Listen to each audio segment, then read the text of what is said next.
Hey everyone! Welcome back to the channel. If you're with me today, you're probably looking to improve your financial knowledge. In this video, we're reviewing one of the most influential personal finance books of all time, Rich Dad, Poor Dad by Robert Kiyosaki. Before we dive in, let me ask you a question. What was the biggest money lesson you were taught growing up? Please drop me a comment below, as I would love to know more about you. Remember, this video is purely educational and should not be taken as financial advice. Always do your own research and consult a professional if you're ever in doubt. Now let's get started.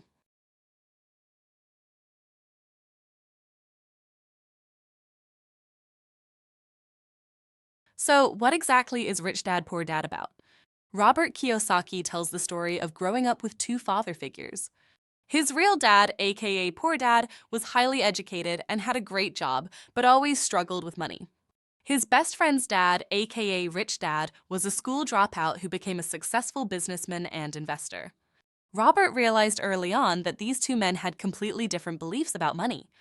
Poor Dad's mindset was that you should go to school and get good grades so that you can get a stable job. He believed that people do best when they play it safe and avoid taking risks, and finally, that the house you own and live in is your biggest asset. Take a second and ask yourself, do I know anyone with this mindset? Now, in contrast to his poor dad, Robert's rich dad's mindset was that money works for me, I don't work for money. He believed schools teach you how to be an employee, not an entrepreneur, and that your house is a liability unless it makes you money. Robert chose to follow Rich Dad's advice, and the book explores how that decision changed his financial future.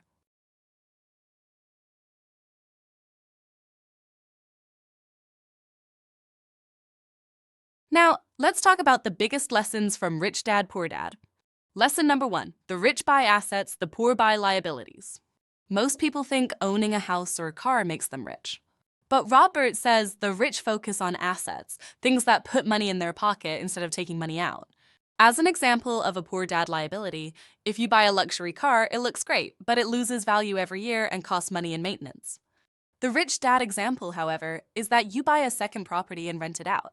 It generates passive income every month, which you then get to spend. So the key takeaway here, if something isn't generating money for you to spend, it's a liability, not an asset. Lesson number 2, the middle class works for money, the rich make money work for them. Most people trade time for money. They work a 9-to-5 job, get a weekly or monthly paycheck, and repeat year after year. Robert says that the rich don't do this.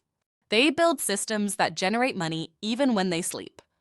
They invest in things like stocks, rental properties, or businesses that run without them being there. The key message here is find ways to generate income that doesn't depend on your time. Lesson number 3, schools teach you to work for money, not how to make money. Think about this for a moment. Did school ever teach you how to invest? Most people graduate knowing how to find a job, but have zero knowledge of wealth building.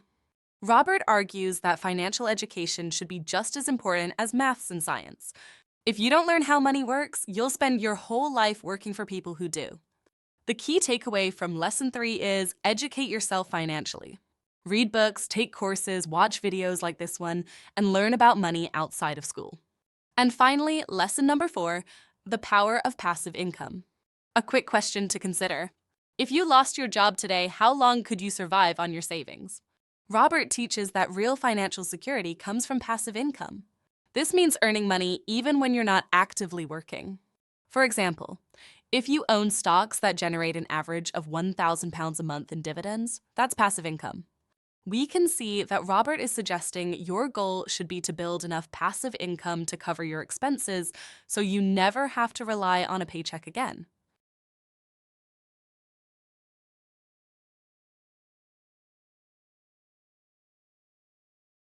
Now, let's be real. Not everyone loves this book. There are some common criticisms that I need to tell you about. Critics argue that it oversimplifies wealth building. Making money isn't as easy as Robert makes it sound. Also, it lacks step-by-step advice. The book is more about mindset than actual investment strategies. Robert Kiyosaki himself is controversial. Some people question whether he really built wealth the way he claims. All that being said, the book's biggest strength is shifting your mindset. Even if you don't follow all of Robert's ideas, thinking differently about money is the first step to financial success, at least in my opinion.